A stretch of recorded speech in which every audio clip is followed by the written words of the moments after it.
अत्याधुनिक वैभवाने लखलखणाऱ्या, सामर्थ्याच्या उन्मादाने बेफिकीर जगणाऱ्या, समृद्धीच्या लालसेने अखंड धावणाऱ्या जगाचं कपाळ कधी निरखून बघितलं?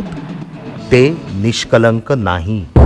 त्यावर आहे एक जखम, चिघळलेली, ठणकणारी, वेदनांची, अज्ञानाची आणि दारिद्र्याचीही.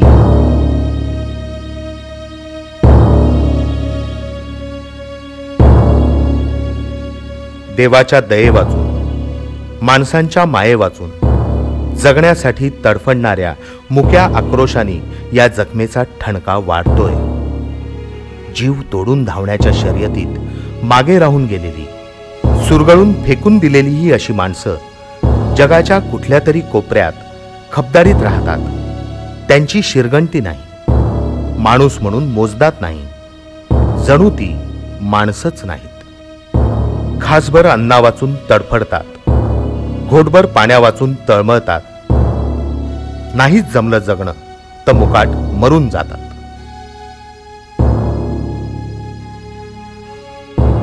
या असल्या किडामुंगीच्या जगण्याचं आणि भेसूर मरणाचं आव्हान पेलणारा एखादाच कोणी कलंदर, देवदूत, त्याच्या स्पर्शाने वेदना विरघळतात, अंधाऱ्या वाटा उजळतात, होरपळलेली माणसं पुन्हा जीव धरतात. तोच हा स्पर्श.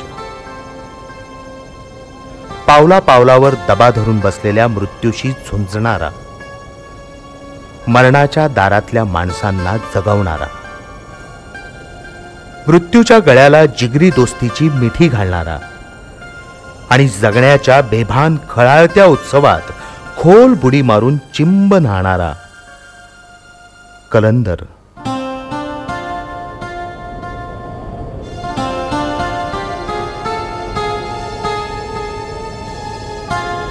अंगात तोकडी बनियन आणि जेमतेम ढोपरापर्यंत पोचणारी साधी सुती पॅन्ट घातलेला, मिठल्या ओठांचा एक अबोल माणूस गेली 30 वर्ष एका हिंस्त्र जंगलात पाय रोवून उभा आहे आणि करतो आहे काम. माणूस नावाच्या प्राण्यापर्यंत ईश्वराचा हात पोचवण्याचं काम, फक्त काम. आदिवासींच्या जखमा बांधण्यात, दुःख सावरण्यात हात इतके गुंतलेले की मदत द्या म्हणून जगाच्या दारात जायला क्षणभराची देखील फुरसत नाही. डॉक्टर प्रकाश आमटे आणि आयुष्यभर सावलीसारखी पाठराखण करणारी त्यांची सहचारिणी डॉक्टर मंदा आमटे या जोडप्याच्या निरलस, समर्पित, तरीही विलक्षण साध्यासुध्या आयुष्याची ही कहाणी, थरार कथाच.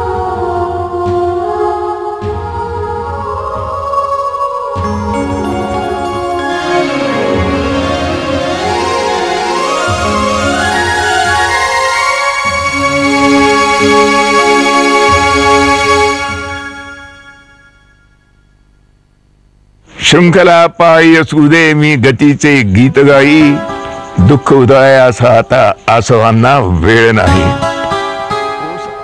किड्यांनी बुजबुजलेल्या महारोगाच्या जखमांमधून मानवी कर्तृत्वाची यशोगाथा जन्माला घालणाऱ्या या अजिंक्य योद्ध्याचं पाऊल पहिल्यांदा भामरागडकडे वळलं.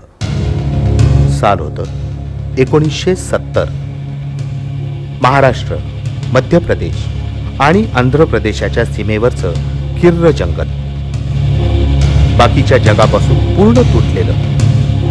वाटेत 6 नद्या, त्यावर पूल तर सोडाच, साधा रस्ताही नाही. आदिवासींमधली सगळ्यात मागासलेली जमात मारिया गोंड, ते या जंगलचे राजे. पराकोटीचं दारिद्र्य, शिक्षणाचा गंध नाही, औषध पाण्याचं नाव नाही. इथलं जगच विचित्र होतं. बाहेरच्या दुनियेपासून तुटलेलं, घनघोर अरण्यातल्या अंधारात रुतलेलं. इथं माणसं राहतात हे ठाऊकच नव्हतं कोणाला. दुर्दम्य जिद्दीचा एक माणूस त्या घनघोर जंगलात पाय रोवून उभा राहिला. त्याचं नाव बाबा आमटे. ओसाड माळरानावर आनंदवन फुलवणाऱ्या बाबांनी ठरवलं की माडिया आदिवासींना हात द्यायचा, त्यांच्यासाठी नवा प्रकल्प उभा करायचा आणि अनेक हात कामाला लागले. इंद्रावती नदीच्या काठी हेमलकसा गावात बाबांनी उभारलेली ही पहिली झोपडी. त्यांनी आपल्या स्वप्नाचं नाव ठेवलं लोक बिरादरी प्रकल्प. पुढे 1973 साली या प्रकल्पासाठी सरकारने बाबांना जागा दिली आणि धाकट्या मुलांनी प्रकाशने शब्द दिला, तुम्ही काम सुरू करा, पुढची जबाबदारी माझी. मार्च 1974. MS ची इंटर्नशिप सोडून डॉक्टर प्रकाश आणि शासकीय नोकरी सोडून डॉक्टर मंदा हेमलकसा इथे आले. माझ्या जीवनात जेव्हा विधायक कार्य करण्याचा मी ध्यास घेतला, त्याच्या आधी मी सर्वच जीवन उपभोगलं होतं. घोडे, गाड्या, रेसर कार, अमकतमक. परंतु माझ्या पोटी जन्मलेल्या मुलांनी कधी आयुष्यात लग्न झाल्यानंतर सिनेमा नव्हता बघितला, चहाचा कप नव्हता कधी घेतला. त्यामुळे आम्ही जीवन भोगलं, जीवनाची मस्ती आम्ही उपभोगली होती, ताईने आणि आम्ही दोघांनी. पण यांचं तर लग्न झाल्याबरोबर इथे आले. वीज नाही, फोन नाही, जगण्या मरण्याची खबर पोचवायला कसलेही साधन नाही. वाटेतली जंगलं आणि नद्या ओलांडत पायी चालत जावं तेव्हा 2-3 दिवसांनी जगाचा चेहरा दिसणार. असं निर्दय एकटेपण आणि भोवती श्वापदांचा सुळसुळाट. सुरुवातीला काय कठीण म्हणजे ज्वालेतच उडी घेण्यासारखं होतं. तर तिथेच सुद्धा दिसत निदान आम्हाला खाय प्यायला तरी मिळत होतं तिथे. कणिक वगैरे बरोबर याला यांना 6-6 महिने 12 वर्ष पोळ्या वगैरे खायला मिळालं नाही. पोळ्या नाही, भाजी नाही, काहीच नाही, नुसता वरण भात आणि लोणचं भरून ठेवलं होतं.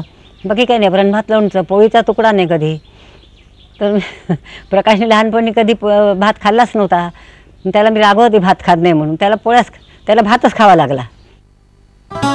अशा जगावेगळ्या संसाराची सुरुवात झाली.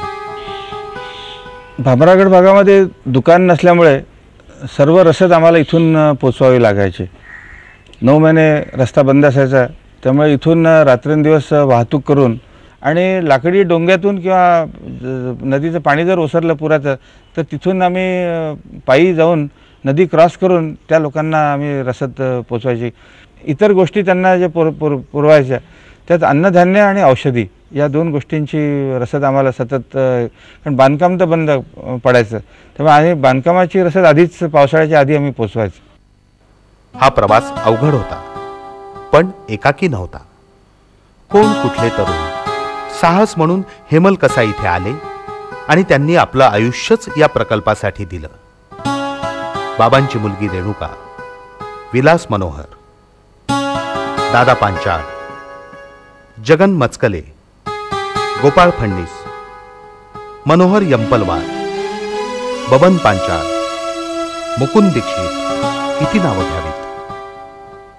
आता जवळपास 30 वर्ष उलटली. जग केवढं बदललं तरी हेमलकसाची वाट अजूनही सोपी नाही. महाराष्ट्राच्या अगदी कोपऱ्यातलं चंद्रपूर सोडलं की पुढं जवळपास 200 किलोमीटरचा सुनसान रस्ता. पुलावरून जाताना धडकी भरेल अशा नद्या, दाट दाट होत जाणारं अंधारात अंगावर येणारं जंगल, 21st सेंचुरीची डिंग मारणाऱ्या जगापासून तुटून कुठल्या तरी भलत्याच दुर्गम दुनियेत निघाल्यासारखा नागमोडी वळणांनी धावणारा हा रस्ता. गडचिरोली जिल्ह्यातल्या भामरागडच्या आधी 3-1 किलोमीटरवर रस्त्याच्या उजव्या बाजूला एक ओळखीची पाटी दिसते.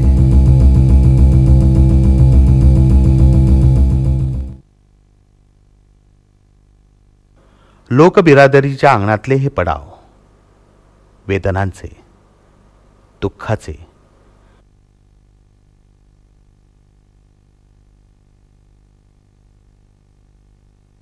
सारं दुःख पोटात घेतलेली हेमलकसातली ही निशब्द रात्र. पण इथली पहाट मात्र प्रसन्न. ताजीतवानी. समर्पित कर्तृत्वाच्या शुभंकर स्पर्शाने दिवसाचा प्रारंभ करणारी.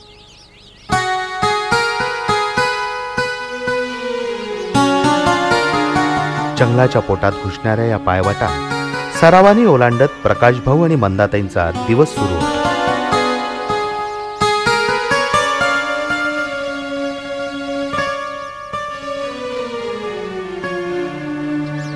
संत वाहणाऱ्या नदीच्या काठचा हा एकांत क्षण दोघं सहसा चुकवत नाहीत.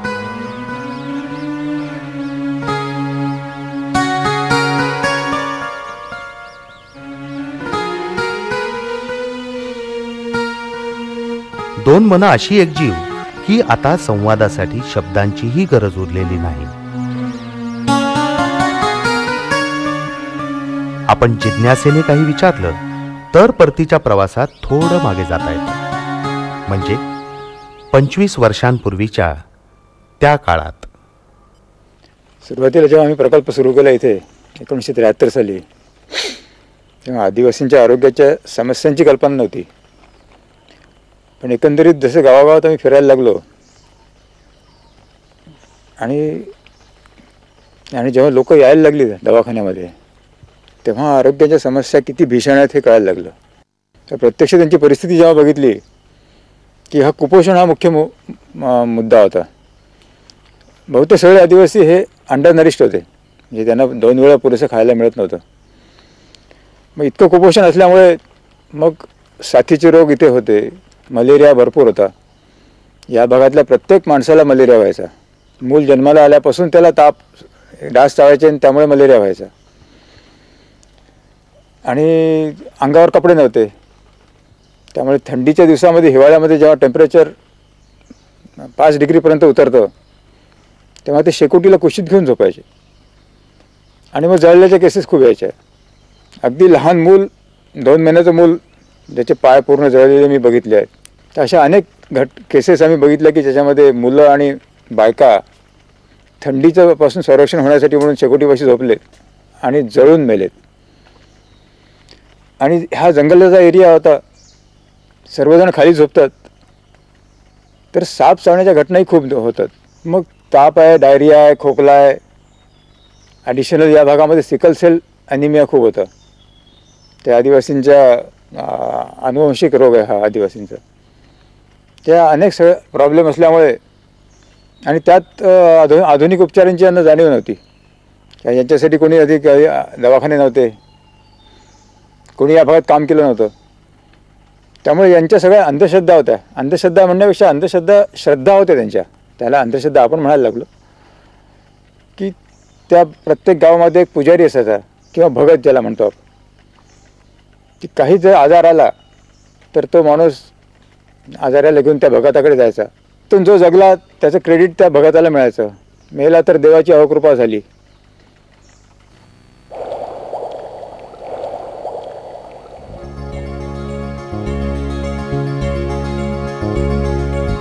अविश्वास आणि संशयाने एकेकाळी घाबरून पळणाऱ्या या नजरा आता भाऊ आणि ताईंच्या वाटेकडे लागल्या आहेत.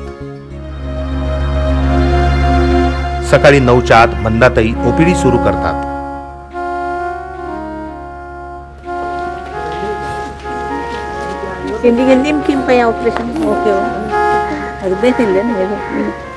तब्येत खराब म्हणता. आणि हे चेहरे, कुणाला जलोदर, कुणाला टीबी, कुणाचा अर्धा पाय वाघाने खाल्लाय, कुणाच्या पाठीवर अस्वलाच्या पंजाची ही थोरली जखम. मलेरिया तर बहुतेकांना, कॅन्सर आणि आता अगदी एड्स सुद्धा. पण एकाही नजरेत वेदनांचा उच्चार दिसणार नाही. गँग्रीनने सडलेला पाय घेऊन हे देह 100-1 किलोमीटर चालून येऊ शकतात. इथल्या आदिवासींनी आधुनिक औषधांचा कधी अनुभव घेतला नव्हता. त्यांनी गोळ्या बघितल्या नव्हत्या, त्यांनी इंजेक्शन बघितले नव्हते. अर्थात इंजेक्शन्स तर आम्ही इथे दवाखान्यात देत होतो, पण तेव्हा गोळ्या कशा घ्याव्या त्यांना घड्याळ माहिती नाही. त्यामुळे आम्ही त्यांना सूर्याच्या याच्याप्रमाणे म्हटलं की सूर्योदयाला एक गोळी घ्यावी, दुपारच्या वेळेला घ्यावी किंवा रात्री घ्यावी.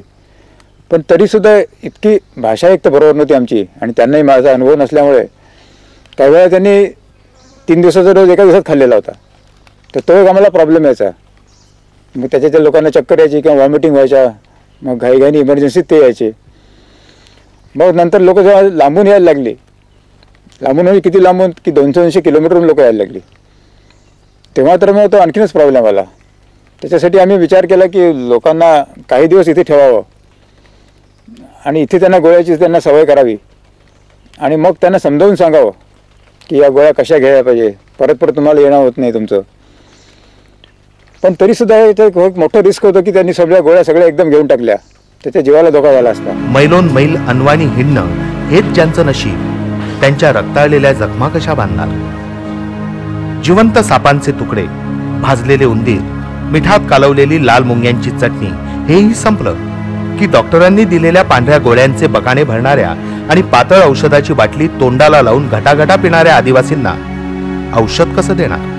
अशा विचित्र प्रश्नांमधून मार्ग काढताना थरकाप उडावा असे हे अनुभव. 92 साली एकदा कॉलऱ्याची साथ आली. सुरुवातीला पहिले काही तासभर आम्हाला कळलंच नाही की हे डायरिया डिसेंट्री असेल किंवा डायरिया उलट्या, आणि मग प्रकाश एकदम लक्षात आला, विलास म्हणे हे आउटब्रेक आहे म्हणे कॉलऱ्याचा, ताबडतोब सलाईनची व्यवस्था करा. त्या दिवशी म्हणजे 1.5 दिवसात 300 पेशंट ॲडमिट झाले. आम्हाला सांगायला वाईट वाटतं मला की 22 जण आम्ही वाचू शकलो नाही, बाकी सगळे वाचले. त्या दिवशी एक बाई आली, तिच्याबरोबर एक मुलगा होता लहानसा. तर ते काय कॉलऱ्याची केस होती, मी ताबडतोब सलाईन लावलं, म्हणजे सलाईन चालूच होती सगळीकडे. थोड्या ते 4-4:30 वाजता तो बराच चांगला झाला. तशी ती बाई मला म्हणायला लागली, भाऊ मी घरी जाऊन येते. तर मला थोडासा रागच आला. मी म्हटलं तुझा मुलगा मरता मरता वाचलाय, आम्ही इतके कामात आहोत, तू इथे या सलाईनपाशी उभी राहा, तू कुठे चालली? तर ती रडायला लागली. म्हणून मग मी तिला बाजूला घेऊन म्हटलं काय झालं? तर ती म्हणाली माझा नवरा कालच ह्या रोगाने मेला म्हणे. मी 2 मुलांना घेऊन निघाले. लहान मुलगा जो कडेवर होता तो रस्त्यात मेल्याला समजल्यावर मी इथनं त्यांनी गाव सांगितलं, कुमरगुड्याच्या जंगलात त्याच्यावर काटे ठेवून आलेली आहे.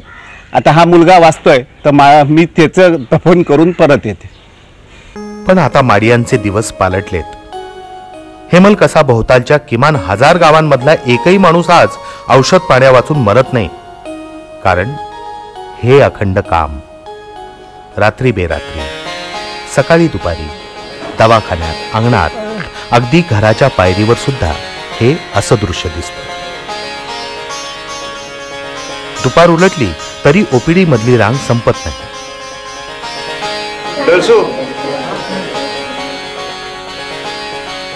आणि या इथल्या वेदनांच्या नोंदी. मी सुरुवातीला जेव्हा हा दवाखाना सुरू केला तेव्हा पेशंट लोकांजवळ नेसायला कपडे वगैरे काही नव्हते. बहुतेक सगळे पेशंट लंगोटी घालून, बायका देखील एक टावेल गुंडाळून असंच येत होत्या. त्यामुळे त्यांच्याजवळ त्यांचं कार्ड द्यायचं आणि त्यांनी ते आपलं व्यवस्थित जपून पुढच्या वेळेला आणायचं, हे गोष्ट आम्हाला मुश्किलच वाटत होती. हे कुठे ठेवणार, यांच्याजवळ ठेवायलाच काही नाही. मग आम्ही असा विचार केला की हे रेकॉर्ड आपल्याला हवा आहे तर आपणच जपून ठेवला तर काय हरकत आहे. म्हणून आम्ही काय केलं की अल्फाबेटिकली सगळ्या गावांची नावं लिहित गेलो आणि अल्फाबेटिकली त्यांची कार्ड जी तयार केली ती त्यामध्ये लावून ठेवत गेलो. आणि तो पेशंट आला की त्यांनी फक्त आपलं नाव सांगायचं आणि त्या रेकॉर्डवरून आम्ही त्यांचं कार्ड काढून त्यांना देत होतो आणि मग त्यावरती पुढचं प्रिस्क्रिप्शन लिहिलं जात होतं. त्यामुळे काय होत होतं की मागचं काय त्याला झालं होतं हे देखील आम्हाला कळत होतं, मागचा रेकॉर्ड देखील मिळत होता आणि त्याचं कार्ड देखील जपून ठेवलं जात होतं. असं आज आमच्याकडे जवळजवळ 1000 गावचे कार्ड आहेत आणि त्यात जवळजवळ 2 लाख पेशंटची कार्ड आम्ही आज जपून ठेवलेली आहे. पहिल्या दिवसापासूनचा पूर्ण रेकॉर्ड मेंटेन केलेला आहे. दूर दूरच्या गावातून आलेले आदिवासी पेशंटला घेऊन इथेच राहतात, इथेच अन्न शिजवतात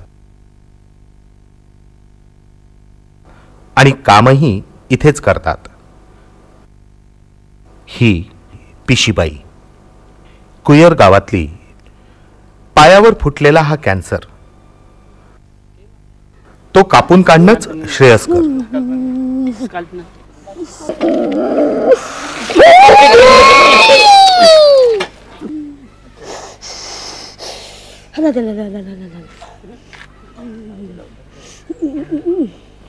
आदिवासींच्या मनात विश्वास रुजावा म्हणून ही उघड्यावरची ऑपरेशन्स.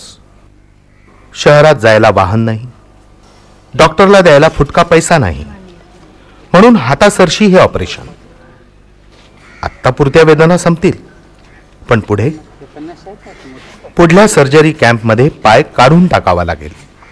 वेदना संपवणारी महागडी साधनं हातात नाही म्हणून त्या कमी करण्याचा हा प्रयत्न, तोही सर्वांसमोर. ऑपरेशन थिएटर तरी कशाला लागतं? अत्याधुनिक उपकरणं आणि सर्जरीचं प्रशिक्षण नसताना अशा लाखो शस्त्रक्रिया या माणसांनी यशस्वी केल्या आहेत. आणि हे सारं पेशंटकडून एकही पैसा न घेता. एका छोट्याशा झोपडीत बांबूच्या बाकड्यांवर सुरू झालेल्या लोकबिरादरीच्या या दवाखान्यात आज छोटंसं का असे ना ऑपरेशन थिएटर आहे. जरुरी पुरती उपकरणं आहेत. वरोऱ्याची महारोगी सेवा समिती हा लोकबिरादरीचा मुख्य आधारस्तंभ. स्विस एड, ऑक्सफॅम यासारख्या विदेशी संस्थांनी या जंगलात येऊन मदतीचा हात पुढे केला म्हणून एवढं उभं राहिलं. पण रुग्णांची संख्या वाढतेच आहे आणि त्याबरोबरच अडचणीही. कॅन्सर आहे, हार्ट फेलिंग, लिव्हरचा कॅन्सर आहे. हा प्रकल्प सुरू झाल्यापासून 17 वर्षे या प्रकल्पात वीज नव्हती. त्यामुळे आम्ही दवाखाना जरी सुरू केला तरी रोग्यांना लागणारी गरजेची उपकरणं आम्ही घेऊ शकलो नाही. पण जशी मग साधारण 90 सालानंतर वीज आली, पण ती येत जात होती, त्यामुळे 3 वर्ष त्याचा काही उपयोग नव्हता. त्यानंतर मग आम्ही लोकांना अपील करायला सुरुवात केली. मग एक्सरे मशीन आली, त्यानंतर सोनोग्राफी मशीन दिली. आम्हाला पॅथॉलॉजीचं काही इक्विपमेंट नव्हतं पण फार वाईट वाटत सुरुवातीला. मग UNFPAने पॅथॉलॉजीचं इक्विपमेंट दिलं, म्हणजे ऑटो अनालायझर, नंतर सेल काउंटर मिळाला. आज TB चं प्रमाण इथे खूप आहे, त्यासाठी आम्हाला मायक्रोस्कोप मिळाला.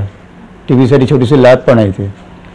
पण याचा एक आणखी एक डिसएडव्हान्टेज असा आहे की हे सगळं इक्विपमेंट तर मिळालं, पण याच्यावर होणारा रिकरिंग खर्च हा वाढत गेला. त्यासाठी कोणाची ग्रँट नव्हती. तसंच या हॉस्पिटलमध्ये वर्षाला ॲव्हरेज 40,000 आदिवासी पेशंट येतात. त्यांना जवळजवळ आपण सर्व प्रकारची औषधं फुकट देतो. आणि येणारा रोगी हा कुठल्या का रोगाचा असे ना, पैशाकडे आपण बघितलं नाही, कारण रोगाला उपचार करणं ही आपली गरज होती. तर या सगळ्या औषधांचा खर्च हा दिवसेंदिवस वाढतोच आहे. आत्तापर्यंत आमच्या अनुभवावरून वर्षाला साधारण 10 लाखाची औषधं आपण विकत घेतो. इतकी वर्ष झाले कोणी ना कोणी येत आहे, मदत करत आहे, त्यामुळे हा प्रकल्प सुरू आहे. पण अडचणींच्या पाड्यांनी इथल्या उमेदीवर, हास्यावर काजळी नाही धरली.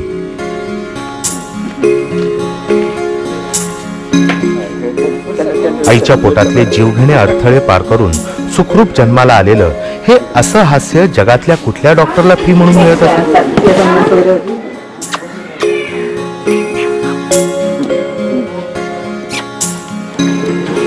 हे येवलं चैतन्य इथेच जन्मलं. आता त्याला हातपाय फुटले की त्याची आई पुन्हा त्याला इथेच पाठवेल, प्रकाश भाऊंकडे, लोकबिरादरीच्या या आश्रमशाळेत.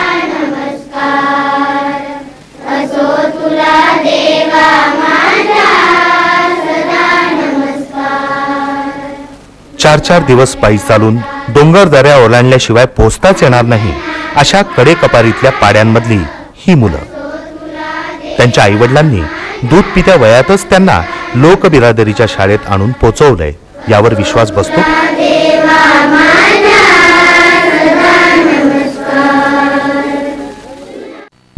मारिया गोंड ही आदिवासींमधली सर्वात मागास जमात. त्यांच्या मूळ जीवन पद्धतीत शाळकरी शिक्षण अनावश्यक निरुपयोगीच होतं. पण जंगलं तोडायला आलेले कंत्राटदार त्यांच्या जगण्यात घुसले. पुढे फॉरेस्ट गार्ड आणि पटवारी दहशत घालून त्यांना लुटू लागले. जंगलातलं मुक्त स्वातंत्र्य हिरावून स्वतंत्र भारतातल्या सरकारने त्यांच्यावर जुलूमच लादला. दवाखाना मार्गाला लागल्यावर आजूबाजूच्या गावातून फिरताना लोकबिरादरीच्या कार्यकर्त्यांना हे उघड शोषण दिसत होतं.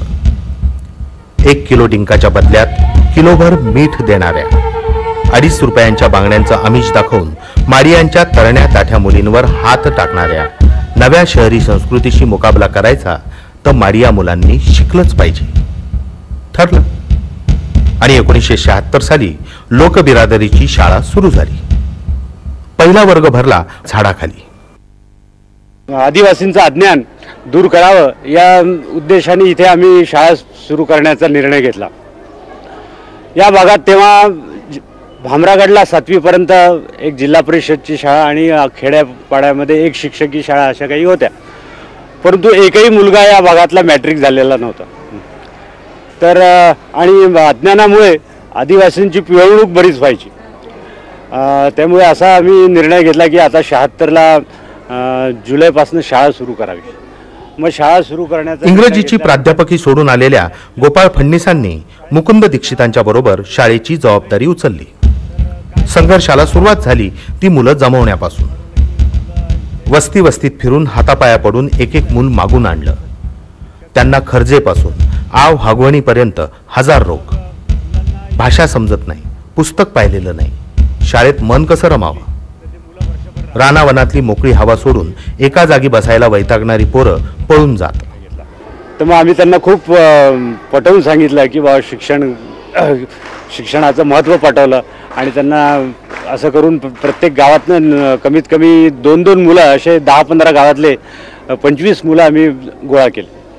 त्यानंतर दीक्षित मास्तरांनी कान धरून परत शाळेत आणलेला 25 वर्षापूर्वीचा कन्ना म्हणजे आजचे डॉक्टर कन्ना मडावी, आदिवासींमधला पहिला डॉक्टर.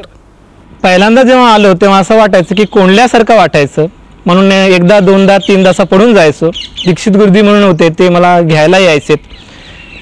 जाताना आनंद व्हायचा, पण येताना मात्र अतिशय कष्ट व्हायचे की नाही आपल्याला कुठेतरी कोंडल्यासारखं होतं. पण दीक्षित गुरुजींनी ते हळूहळू आम्हाला म्हणजे प्रेम दिलं आणि प्रेम दिल्यानंतर थोडंसं गोडी आणली.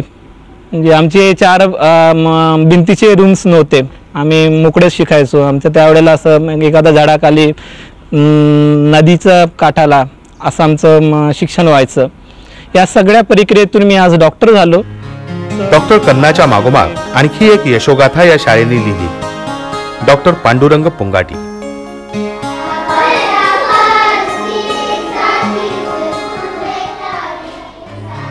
गेल्या 25 वर्षात या शाळेमुळे हेमलकसा आणि आसपासच्या गावाचं नशीबच पालटलं. इथून शिकून गेलेले अनेक विद्यार्थी शिक्षक झाले, कोणी फॉरेस्ट गार्ड, कोणी तलाठी.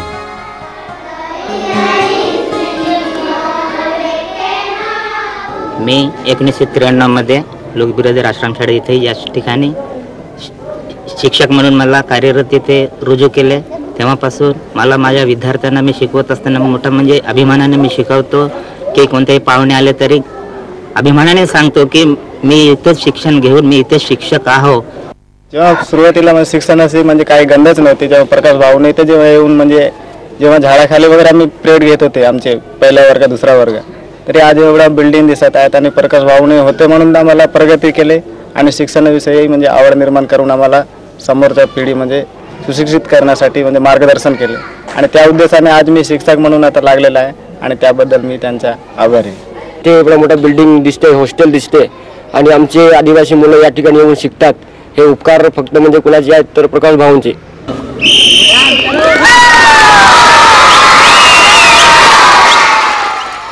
वाऱ्याच्या वेगाने धावणाऱ्या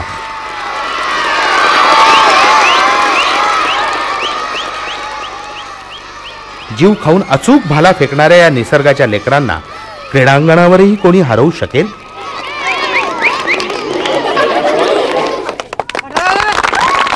हे माझ्या शाळेत शिकणारी आदिवासी मुलं इथं शाळेत येण्यासाठी जे डोंगर दऱ्या पार करून येतात आणि ते येत असताना त्यांना जे काही त्रास सहन करावा लागतो त्यातून त्यांचे मसल्स तयार झालेले असतात आणि त्यामुळं या आधुनिक सुविधा कोणत्याही प्रकारच्या नसताना ह्या मुलांनी राष्ट्रीय पातळीवर आणि राज्य पातळीवर यशस्वीरित्या शहरी मुलांशी कॉम्पिटिशनमध्ये यश मिळवण्याचं श्रेय त्यांना त्यांच्या मसल्समध्ये तयार झालेलं असतं.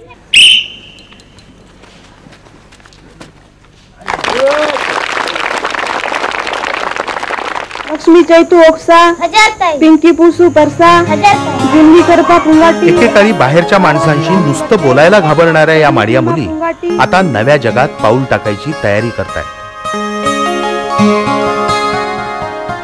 की हे भारतीय सैनिकांनो, हे संपूर्ण देश तुमच्या जंगलाचा कानाकोपरा बारकाईने वाचू शकणारी ही मुलं आता पुस्तकांवरही तेवढंच प्रेम करतात.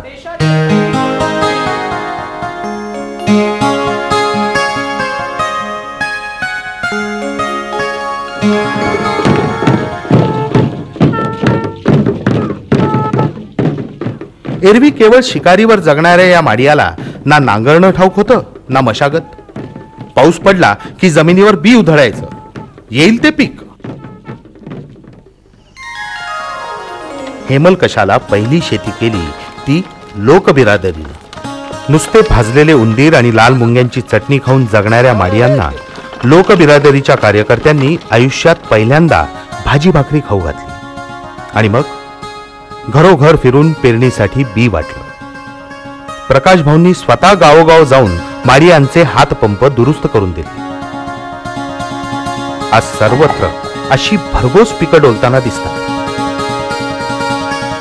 प्रकाश भाऊ आणि त्यांच्या कार्यकर्त्यांनी या भूमीवर अक्षरशः जीव अंथरला. पुस्तकातले कायदे कानून न समजणारे आदिवासी आपल्यातली भांडणं घेऊन पोलीस स्टेशनमध्ये गेले की दोन्हीकडून नागवले जातात. हे लक्षात आल्यावर प्रकाश भाऊंनी स्वतः मध्यस्थी करायला सुरुवात केली. दिवसातल्या कोणत्याही क्षणी हे असं दृश्य त्यांच्या अंगणात आजही हटकून दिसतं. ही लोकबिरादरीची लोक अदालत. सुरुवातीच्या काही दिवसात आमच्या फिरण्यामुळे लक्षात आलं की गावातले भांडणं, तंटे, बारीक सारीक अगदी घटस्फोटापर्यंतचे खटले ते आपल्या आपल्या गावात पंचमंडळी सोडवतात. मग आता पुढे असं व्हायला लागलं की प्रकाशवरचं त्यांचा विश्वास इतका वाढला की कधी एखाद्या गावातल्या पंचांकडनं निर्णय झाला नाही तर ते आमच्याकडे यायला लागले. मग त्याच्यामध्ये आमचं काम एवढंच असायचं की तेही प्रकाशनीच ठरवलं की दोन्ही पार्टीला बोलून द्यावं. त्यांचं एकमेकाचं सगळं बाहेर निघालं की ते आपोआपच मोकळे होतात आणि एखाद्या मोठ्या माणसासोबत बोललं म्हणजे ते प्रकाशला पहिलं असणं मोठे समजतात, तेच मोकळे होतात आणि मग त्यांच्याच रिवाजाप्रमाणे काय दंड असेल ते आपण हो म्हटलं की बाकी. तर पुढे असं लक्षात आलं की ह्या लोक अदालत इतकी डेव्हलप झालेली आहे की ती एखादं भांडण प्रकाशच्या समोर किंवा आमच्या इथे लोक अदालतमध्ये सुटलं की त्याचा पुन्हा कधी प्रश्न निघत नव्हता. प्रकाश भाऊ सांगतील तो निवाडा बिनशर्त मान्य. माणसांचा विश्वास मिळवणं एक वेळ सोपं, पण हे प्रेम, हा स्नेह, याचं मोल कसं करणार?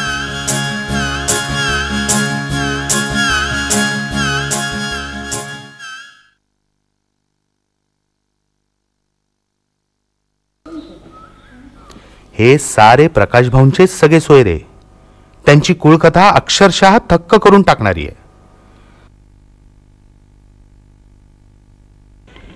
असंच एकदा मी आणि मंदा आणि आमचे कार्यकर्ते जंगलात फिरत असता लांबून आम्हाला काही आदिवासी दिसले. तसे एका लाईनीत होते, एका रांगेमध्ये. आणि आम्हाला पाहून थोडेसे घाबरले कारण आम्ही नवीन दिन होतो या भागामध्ये. पण अगदी समोरासमोर आल्यामुळे ते आम्हाला टाळू शकले नाही. आणि जसे ते आमच्या जवळ आले तसं आमच्या लक्षात आलं की यांनी काहीतरी शिकार केली होती वन्य प्राण्यांची. आणि जेव्हा अगदी जवळून जेव्हा आम्हाला ते पास व्हायला लागले तेव्हा लक्षात आलं की यांनी लाल तोंड्या माकडाची शिकार केली होती. 2 माकडं त्यांनी मारली होती आणि त्या मेलेल्या माकडिणीला एक जिवंत पिल्लू चिकटलं होतं. ते मेलेल्या आईचं दूध पित होतं. तर तोडक्या मोडक्या भाषेत त्यांना म्हटलं की हे पिल्लू जिवंत आहे ते आम्हाला द्या, जे मेलेल्या आईचं दूध पित होतं. तर ते द्यायला तयार नव्हते. ते म्हणाले की आमची मुलं बाळं खातील. तेव्हा आम्ही विचार केला की इतकं छोटंसं पिल्लू गोंडस होतं आणि भूक हा प्रश्नच होता. मी म्हटलं त्याच्या बदल्यात आम्ही तुम्हाला खायला देतो. आणि असं थोडा वेळ बार्गेन केल्यानंतर त्यांनी ते पिल्लू आम्हाला दिलं. आणि ते पिल्लू घेऊन आम्ही आमच्या घरी आलो. त्यावेळेला नुसत्या झोपड्या होत्या इथे. आणि माझं त्यावेळेला एक नागपूरहून एक गावठी कुत्रा आणला होता. 2 दिवसामध्ये त्याला बाटलीने दूध पाजून आम्ही थोडंसं जगवलं आणि त्या कुत्र्याची दोस्ती झाली. थोडासा प्रयत्न करावा लागला पण 3ऱ्या दिवशी ते कुत्रा त्या माकडाच्या पिल्लाला आईसारखं पण पाठीवर बसून घेऊन द्यायचा. आणि जसे दवाखान्यात लोक यायला लागले, त्यांना त्या औषधाचा परिणाम जेव्हा दिसायला लागला तेव्हा नंबर ऑफ पेशंट्स वाढले. तेव्हा मग त्यानंतर कोणी अस्वलीची पिल्लं आणली. त्यामध्ये माकड होतं, हरिण होतं, अस्वलीची पिल्लं आले. कालांतराने मग बिबट्या वाघाची पिल्लं आली, तीसुद्धा मोकळीच वाढली. जवळजवळ 2 वर्ष आम्ही त्यांना शक्य होतं तोपर्यंत मोकळा ठेवलं घरामध्ये. आमच्याबरोबर फिरायला यायचे, नदीत आंघोळ करायचे, कुत्र्याबरोबर खेळायचे. मग आमची मुलं त्यावेळेला लहान होते, दिगंत, अनिकेत आणि आरतीचं मुख्य महत्त्वाचं म्हणजे आरती आमची त्यावेळेला 1 वर्षाची होती. आरती जेव्हा जन्मली तेव्हा तिचं वजन होतं 2.25 किलो आणि आमचा नेगल होता 500 ग्रॅमचा. दोघंही साधारण एकाच वेळेला आलेले आहेत. तर वर्षभरामध्ये आरती झाली 8 किलोची आणि नेगल 50 किलोचा झाला. पण ते एकाच ठिकाणी एकाच घरात वाढल्यामुळे त्यांचं इतकं प्रेम होतं नेगलचं आरतीवर, आणि आरतीला भीती वाटण्याचं काही कारणच नव्हतं, कारण ती त्याच्याबरोबरच वाढली. लोकबिरादरीच्या अंगणात वाढलेल्या वाघसिंहांच्या बच्च्यांची, मगरी, घोरपडी आणि सापांची, चपळ हरणांची, लोभस माकडांची कहाणी विलास मनोहरांनी नेगल या त्यांच्या पुस्तकातून अमर केली आहे. प्रकाश भाऊंच्या धाकट्या आरतीबरोबर दंगामस्ती करणारा हा नेगल तिच्या मागोमाग शाळेतही जात असे, हे माहितीये? प्रकाश आमटे या माणसावर माणसांनी तर प्रेम केलंच, पण हिंस्त्र जनावरांनी सुद्धा त्यांच्यावर जीव कुर्बान केला. काय असेल या मैत्रीचं रहस्य? तर मगरीपासून तर वाघापर्यंत जे या लोकांनी प्रेम दिलं त्याची तुलनाच होऊ शकत नाही. इतका मी नेहमी गमतीने म्हणतो की 4 पायाच्या जनावर आणि बिनपायाच्या जनावरांनी जेवढं प्रेम आणि विश्वास दिला तेवढा माझा 2 पायाच्या प्राण्यावर नाही आहे. विषाची परीक्षा पाहणारी ही लीडर जीवनासक्ती, तिच्या मुळाशी केवढं अथांग प्रेम असेल. जिथे भीती असते तिथे प्रीती नसते. जो पिंजऱ्यामध्ये सिंहाच्या आणि वाघाच्या आणि चित्त्याच्या सावकाश खेळतो त्याला एक दात जीवनाचा त्याचा सापडला, त्याचा गळा सापडला असतो, दुसरा मृत्यूचा दात त्याच्या गळ्यात रोवलेला असतो. जेव्हा तो पिंजऱ्यात जातो किंवा ज्यावेळेला तो बँडेड केट वगैरे पकडून गळ्यात घालतो, खेळतो, जो मृत्यू आणि जीवनाशी एका पातळीवर तो तशा तऱ्हेचे प्रेमाचे प्रयोग करू शकतो, अशा ठिकाणी जिद्दीने जीव, हे त्याचं सिक्रेट आहे. माणसांबरोबर प्राण्यांनाही जीव लावणाऱ्या या सगळ्या कामामागे मूळ प्रेरणा डॉक्टर प्रकाश आणि डॉक्टर मंदा आमटे यांची. अनेक हात येऊन मिळत राहिले आणि काम पुढे सरकत राहिले.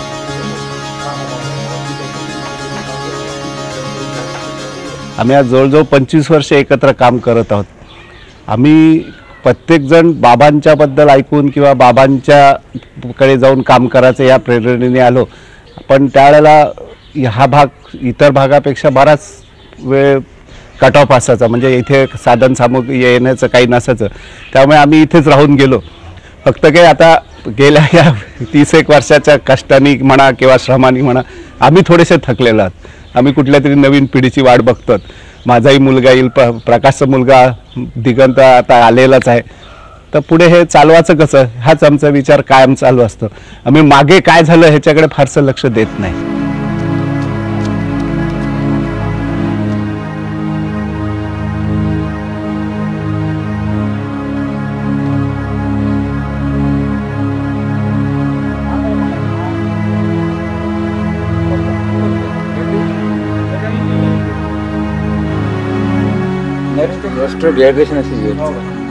महाराष्ट्राच्या एका कोपऱ्यात घट्ट मिटल्या ओठांनी चाललेलं हे अबोल काम अजून आपल्या देशातही पुरेसं ठाऊक नाही. पण प्रकाश आमटे या माणसाला शोधत विदेशातली माणसं मात्र अचूक हेमल कसा इथे येतात. गेली 40 वर्ष परदेशात राहणारे कॅनडाच्या महाराष्ट्र सेवा समितीचे अध्यक्ष डॉक्टर जगन्नाथ वाणी. माझी आणि प्रकाशची ओळख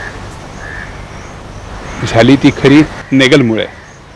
3 वर्षापूर्वी बाबांच्या वाढदिवशी मी प्रकाश आमटेंच्या हेमलकशाला भेट दिली आणि माझा उद्देश होता की प्रकाशचं काम बघून त्याला काहीतरी आपण तर मदत करावी महाराष्ट्र सेवा समितीच्या माध्यमातून. डिसेंबर 1999 महाराष्ट्र सेवा समिती ऑर्गनायझेशन कॅनडा या संस्थेचे अध्यक्ष डॉक्टर जगन्नाथ वाणी इथे प्रथम आलेत. आल्यावर त्यांनी संस्था बघितली आणि जाताना मला म्हणाले की संस्थेला काय मदत लागेल. एकदम त्यांनी अचानक विचारल्यामुळे मला सुचलं नाही. प्रकाशच्या पहिल्या भेटीमध्ये आम्ही त्याचा प्रोजेक्ट रिपोर्ट करायचं ठरवलं. कारण तो रिपोर्ट खरं प्रकाशकडे यायला पाहिजे, पण प्रकाशला असल्या गोष्टींना वेळच नाही. त्याला कामाशिवाय दुसरं काही सुचतच नाही आणि ते काम करताना तो इतका सहजपणे करतो आणि त्यामुळे त्याला आपण ते प्रोजेक्ट प्रपोजलमध्ये इन्व्हॉल्व करून त्याला त्रास द्यावा असं मला वाटलं नाही. म्हणून मीच तो आपला प्रोजेक्ट रिपोर्ट तयार केला आणि मग तेव्हापासून माझ्या हेमलकशाला बऱ्याचशा फेऱ्या सुरू झाल्या. महाराष्ट्र सेवा समिती, कनेडियन इंटरनॅशनल डेव्हलपमेंट एजन्सी म्हणजे सिडा आणि वाईल्ड रोज फाउंडेशन यांनी दिलेल्या भरघोस देणगीतून लोकबिरादरीच्या अंगणात शाळेचे नवे वर्ग, मुलींच्या वसतिगृहासाठी देखणी वास्तू आणि डॉक्टरांची निवासस्थानं उभी राहिली. प्रत्येक वेळा भारत भेटीत गेलो की त्याला भेटल्याशिवाय मला बरं वाटत नाही आणि जेव्हा मग त्याचा निरोप घ्यायची वेळ येते तेव्हा तिथून पाय निघत नाही.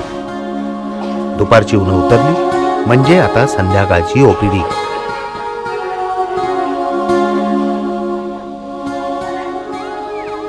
जेमतेम 4 तासापूर्वी कॅन्सरचं ऑपरेशन झालेली पिशीबाई आता वेदनामुक्त होऊन शांत झोपली.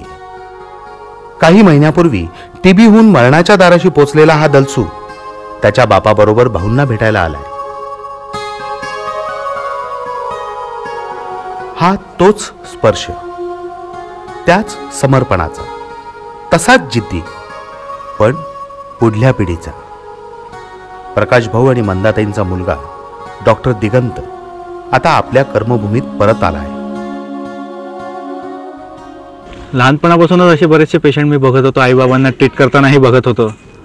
म्हणून तेव्हाच एक मनामध्ये विचार आला होता आणि तो दिवसेंदिवस हे पेशंट्स बघत जाऊन पक्का झाला की आपण पुन्हा मोठं झाल्यावर डॉक्टर व्हायचं आणि इथे येऊनच पुन्हा कार्य सुरू करायचं. आणि त्या दृष्टीनेच तशी पावलं उचलल्या गेली आणि मधलं कोणतंही असं प्रलोभनाला मी कोणत्या बळी नाही पडलो. ते का ते मलाही ठाऊक नाही, पण या जागेची ओढ होती म्हणून मी आज इथे आलेलो आहे. यापुढे हॉस्पिटलचं स्वरूप तर तसंच राहील, पण यापुढे एक्सटेन्शन ॲक्टिव्हिटी म्हणून मोबाईल हॉस्पिटल सुरू करायचा माझा एक विचार आहे. दिगंत आणि अनिकेत बरोबरच वाढलेला पांडूही परत येतोय. डॉक्टर पांडुरंग पोंगाटी, बालरोगतज्ञ. न सांगता न मागता तिसऱ्या पिढीनं बाबांच्या हातात हात मिळवलाय.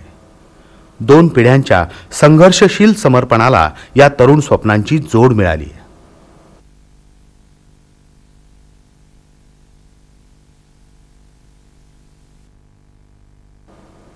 आता पायाखालची वाट अधिक ओळखीची, जिवलग मित्रासारखी. त्यावर कधी कौतुकाची फुलं, दूर देशात पोचलेल्या कीर्तीचा गंध आणि पुरस्कारांचे हारतुरे. भारत सरकारने पद्मश्रीचा बहुमान देऊन या समर्पित जीवनाचा सन्मान केला आहे. डॉक्टर प्रकाश आणि डॉक्टर मंदा आमटे यांना श्वाइट्झर कपल ऑफ इंडिया असा बहुमान देणारं मोनॅको देशाचं हे पोस्टाचं तिकीट. असे अनेक पुरस्कार घनदाट जंगलातले रस्ते शोधत हेमलकसापर्यंत येऊन पोचले आणि खरं म्हणजे त्या पुरस्कारांचा सन्मान झाला. पण खरे पुरस्कार असे कागदांवर स्मृतिचिन्हांमध्ये कुठे अडकतात? ते तर असे प्रत्यक्ष दिसतात, आपल्याशी बोलतात. मला पुढे शिकून शिक्षिका व्हायचं आहे. मला मुलांना शिकवायला आवडते, तसेच माझ्या वडिलांची खूप इच्छा आहे मी शिक्षिका व्हावं. मला पुढे शिकून सैनिक व्हायचं आहे, कारण आपल्या देशाला रक्षण करावं असं मला वाटते. मला पुढे शिकून नर्स बनायचं आहे, कारण की मी नर्स बनायचं निश्चय केली आहे. मी कृषी अधिकारी होऊन या म्हणजे इकडच्या खेड्यातील लोकांना काय आधुनिक पद्धतीने शेती करण्याचे मार्गदर्शन करू शकेन अशी माझी इच्छा. या भूमीत नवी स्वप्न उमलू लागली आहेत, नवी चित्त रुजते. एका संघर्षशील पित्याच्या आयुष्याची ही कृतार्थ संध्याकाळ. भगवान अरविंद घोषने पोस्टकार्डवर लिहितं, जगाकडे पाठ फिरव, सारं जग तुझ्या पाठीशी उभं राहील, गो हेड. याची अनुभूती मला माझ्या जीवनात आली. प्रकाशला आलेली मी पाहतोय. असा भाग्यवान एक मनुष्य एका पिढीच्या हातून दुसऱ्या पिढीला चार्ज देताना, आपलं मरण जगाचा निरोप घेताना अशा सुखाने जगाला धन्यवाद देत देत जगाची विदाई घेईल, हे भाग्य मला पाहायला मिळालं. त्यामुळे माझ्या साऱ्या यातना धन्य झाल्या.